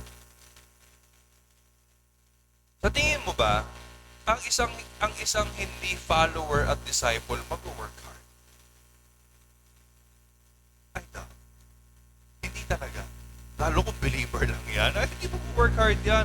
Believe lang yan. Puro lang hingi yan. Tama? Pero tinan mo, ba't sabi dito, work hard? Diba? Kasi ang ibig sabihin nito, ito na yung mga consistent na. Ito na yung mga disciple at follower na talaga. Tama? Ito na yung sinasabi na hindi na yung puro ka hingi, puro ka lang sunod. Diba? Ito talagang nagpapaturo ka na. Tama? Kaya sabi ito, hindi ka naman talaga mag-work hard kapag hindi ka follower. Meaning, maging consistent daw po tayo. Right? Consistently work hard. Ano ba yung good worker? Tingnan mo to. Balik din ang sabi dito. Be a what? Basahin na sabay-sabay natin basahin. Be a, tandaan po ninyo to, hindi ka magiging good worker kapag hindi ka talaga follower. Kapag hindi ka talaga disciple. Bakit? Ano ibig sabihin ng good worker? Sila yung mga taong consistent na, yung hindi mo na kailangan bantayan kasi committed na. Hello, naiintindihan po ba? That's what you call a good worker. Hindi yung kailangan minuminuto. Ginagawa mo. Diba? Ang good worker, alam niyo po yan, pag sinabing ito yung task mo, kahit hindi ka bantayan, tatapusin mo yan. That's what you call a good worker. Amen? Hindi yung nagtatrabaho ka lang para sa sweldo mo. Sino dito yung mga araw-araw pumapasok sa trabaho para sa sweldo lang? Yung tamad na tamad kang pumasok sa trabaho mo, masaya ka lang at excited ka pala pag kinsenas na. Diba? Masaya ka na lang kapag, katapusan na. Di ba? Doon lang masaya. Pero araw-araw na ginawa na pumapasok sa trabaho, patay na patay ang pagpasok mo. Parang ang tabang-tabang. Right? Ang tawag doon, hindi ang good worker. Tama? Ang tunay na disciple ay good worker. Yung hindi ka na kailangan bantayan, pero ginagawa mo na yung tama. Amen? At dahil nagpapaturo ka, nagiging consistent na nagpapatama ka, kaya ang ending kahit na pangit man ang dati mo, dahil consistent na nagpapatama, nagpapaturo at nakikinig, nakagagawa ka na rin ng tama. Kaya nga nagiging good worker. Amen? Tingnan niyo dito. A good worker, one who does not need to be ashamed. And who, sabi mo nga, who correctly, explains the word of truth. Okay? Ito yung tinawag na maging missional leader. Dahil hindi ka raw magiging missional leader kapag hindi ka muna naging good worker. Make sense? Right? Kaya kung naging good worker ka na, one who does not need to be ashamed. Hindi ka na nahihiya. Hindi ka na talaga nahihiya na yung dati mong buhay. Hindi ka nahihiya na follower ka ni Jesus, disciple ka ni Jesus. Ngayon, tinawag ka na maging who correctly explains the word of truth.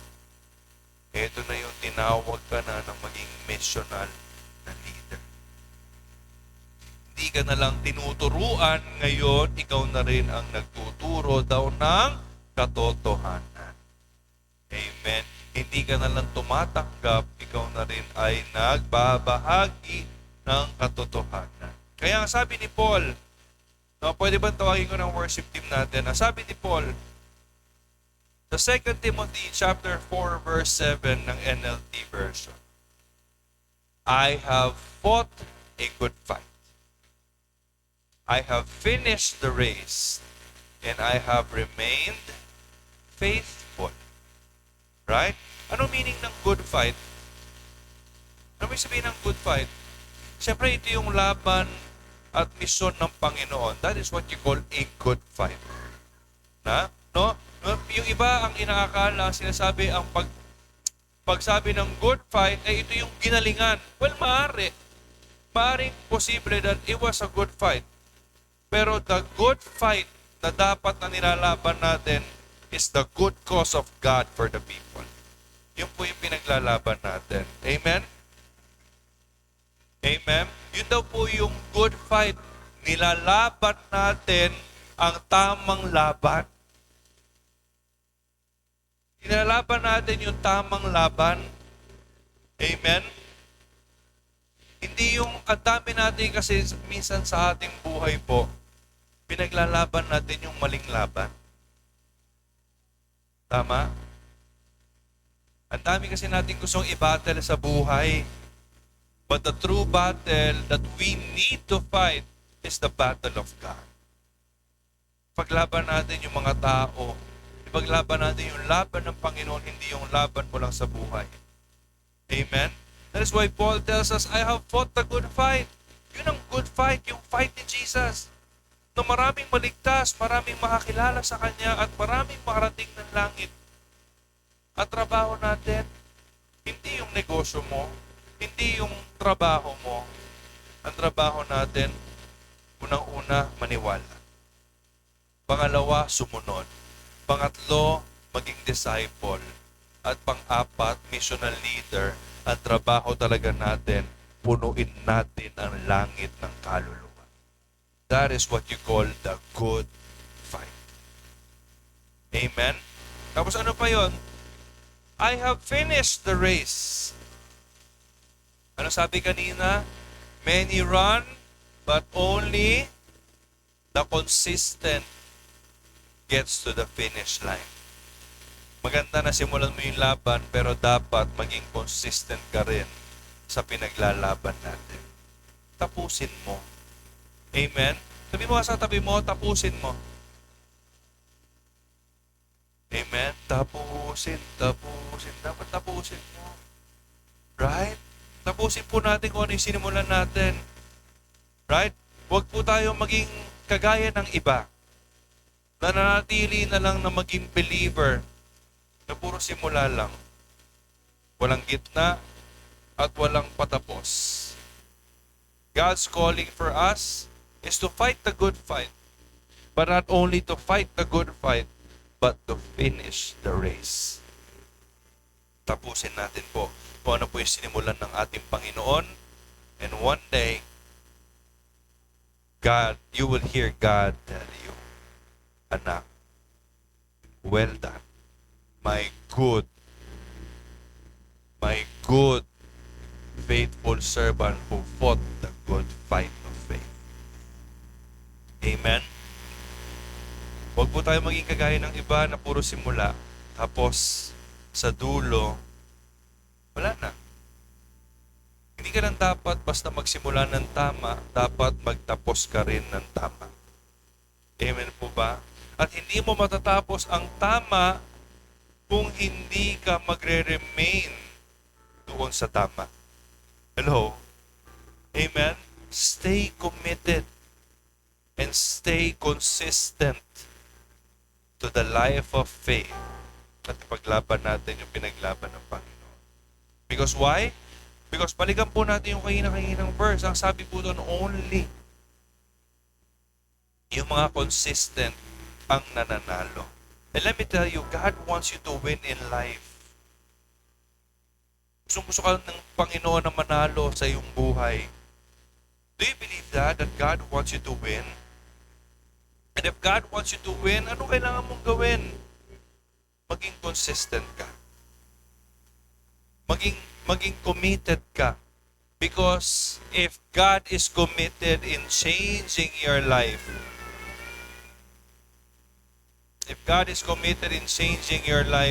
dapat mas committed ka to also change your life. Amen? That is how good God is. Pwede ba tumayo na tayo? Naniniwala ka ba that one day, your life will never be the same? Your life will never be the same.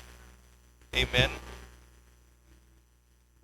And ganun po kabuti ang ating Panginoon that God does not want you to stay the same. He wants to give you the best. Amen? That is how good our God is. So pwede bang sa umagang ito, before we end, can I just invite you na kung maaaring sa ilang taon, sa ilang buwan, sa ilang linggo na ikaw ay naniniwala at maaaring you have fallen short of that commitment and consistency. God is inviting you today, anak, come back. Recommit your life to me again. Recommit your heart to me again. Because I don't want you to just stay as a believer. I need you to become a missional leader. Can we just close our eyes and put our hands sa ating mga puso? Let us invite the Holy Spirit in our midst. And repeat after me. Heavenly Father, thank you. Thank you for the message today, Lord.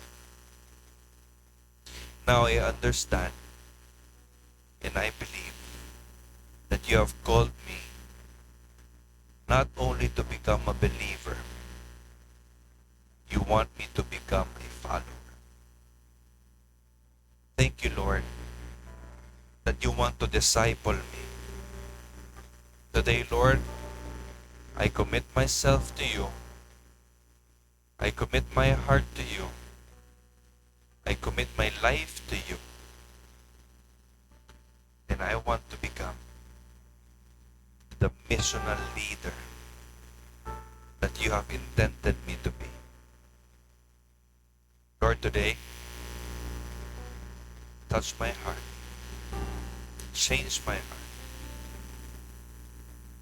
I humbly come to you asking for forgiveness if I was not committed, if I was not consistent. But today, Lord, I want to enter into a new covenant with you. Today, Lord, gusto ko pong simulan ng pagiging committed ko sa inyo.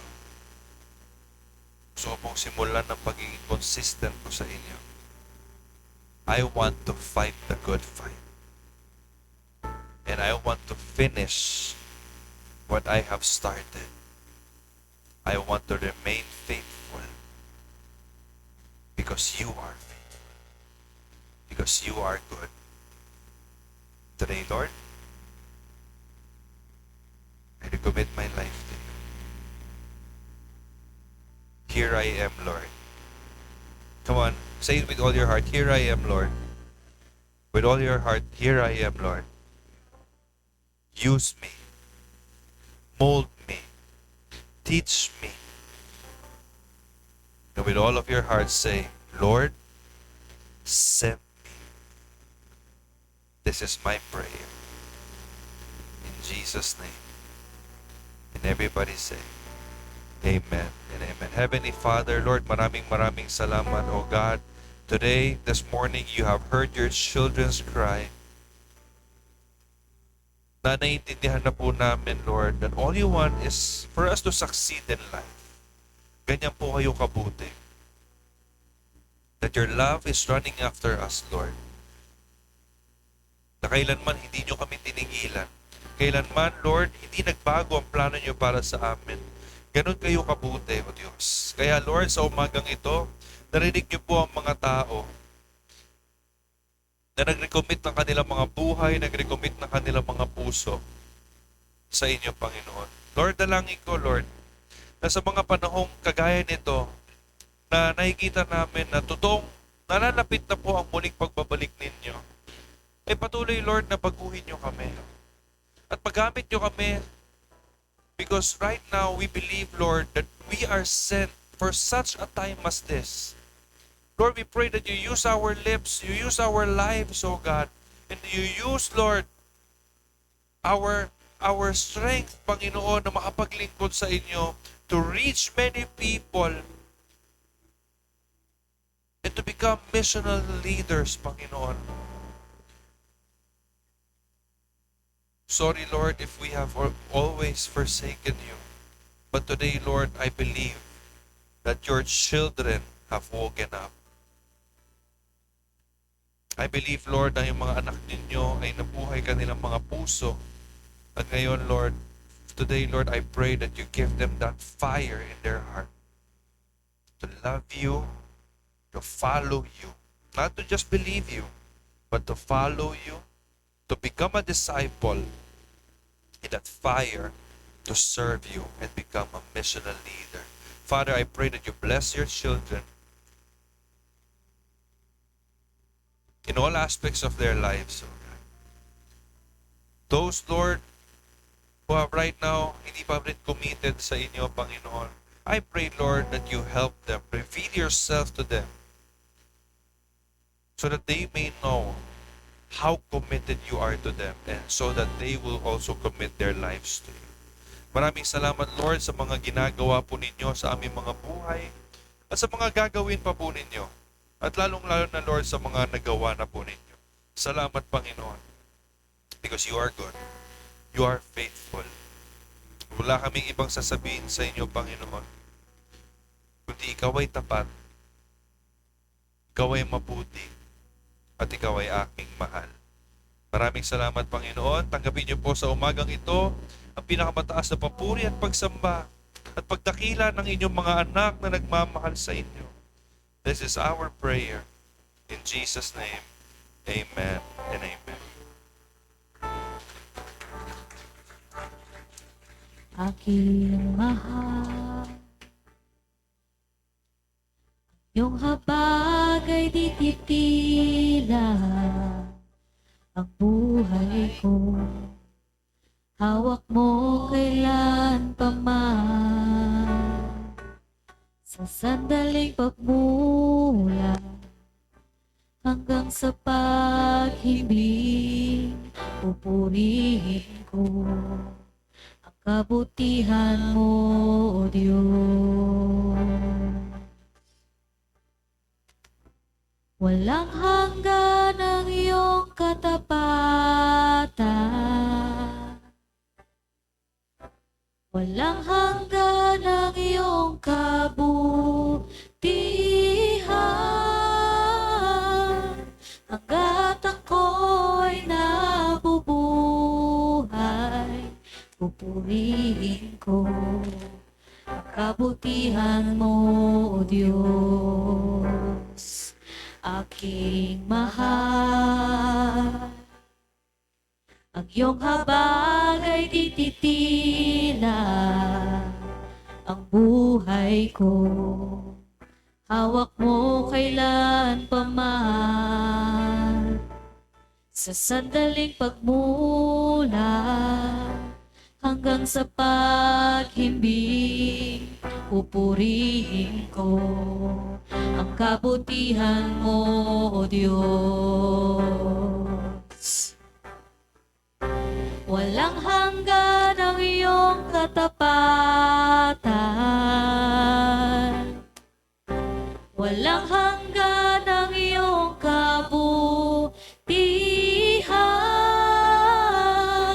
Hanggat ako'y nabubuhay, pupurihin ko ang kabutihan mo, O Diyos.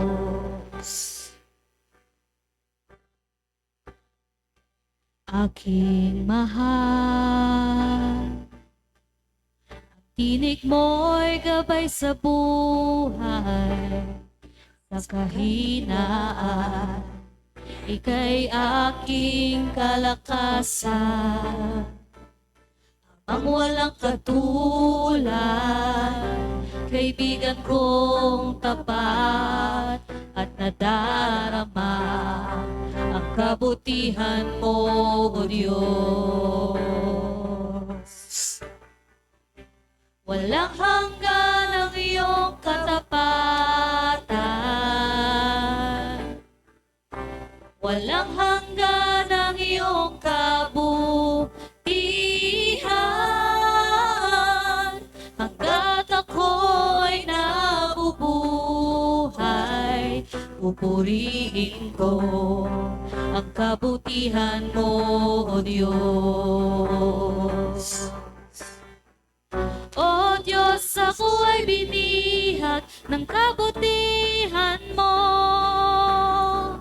O Diyos, ako ay binihag ng kabutihan mo.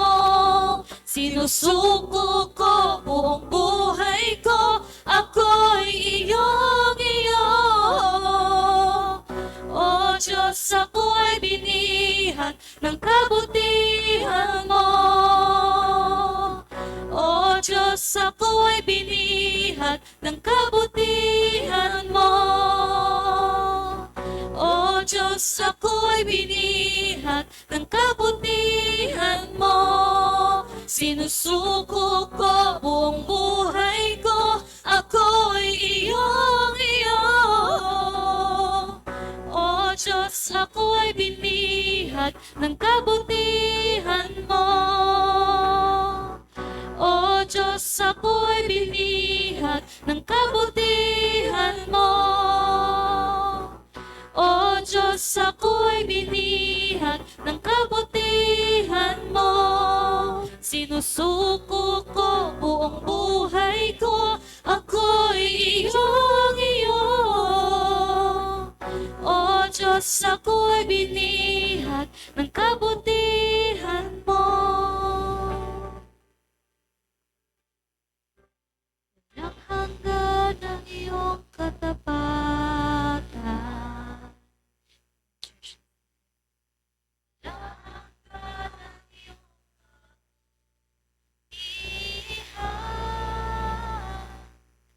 Hanggat ako'y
purihin ko kabutihan mo, Diyos.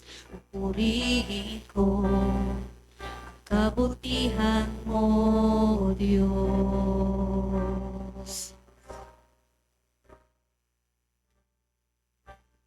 Amen. Thank you, Lord.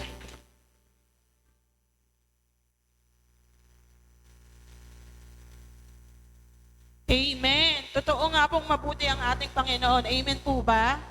At alam nyo rin po na isa sa act of worship natin ay ang pagbibigay ng ating tithes and offering kay God. Naniniwala po ba kayo doon? So, tignan nyo yung mga katabi nyo. Tanungin mo sa kaliwa, sa kanan. Excited ka na ba? Parang hindi excited. Isa pa, excited ka na ba? Ayun, excited na sila. So, ang verse po natin ay galing sa Malakay 3:10-11. Sabi po dito, bring all the tithes into the storehouse, so there will be enough food in my temple.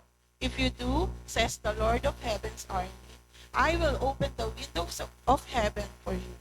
I will pour out a blessing so great you won't have enough room to make it in.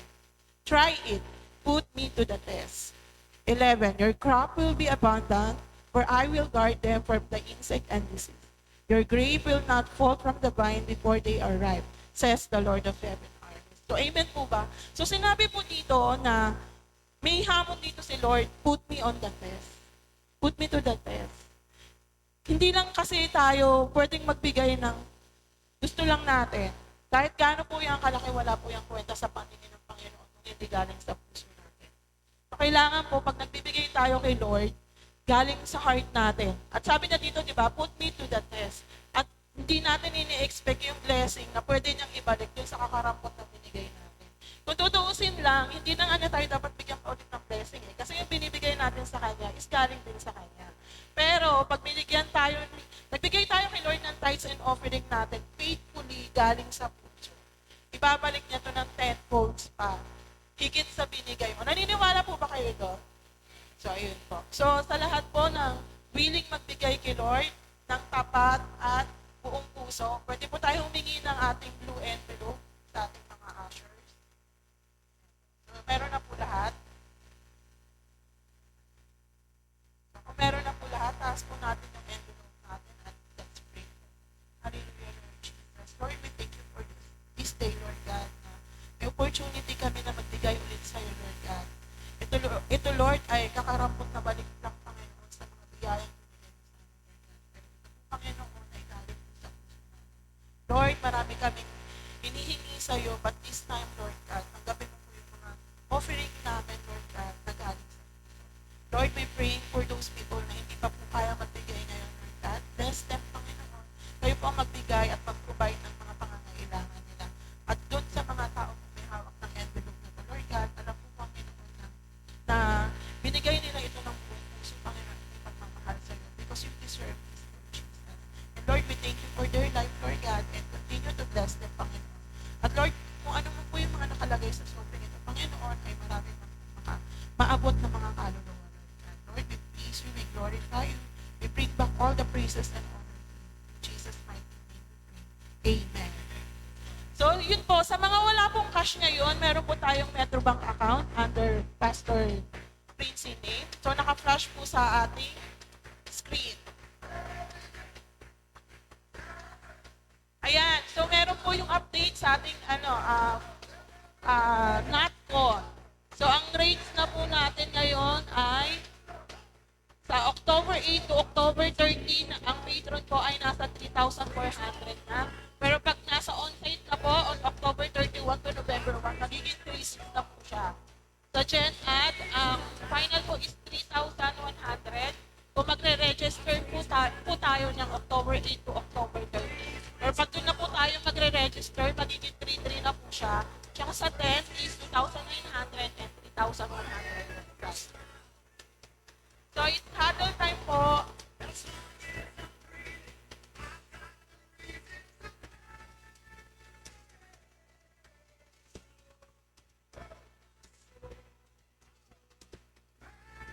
Hello po.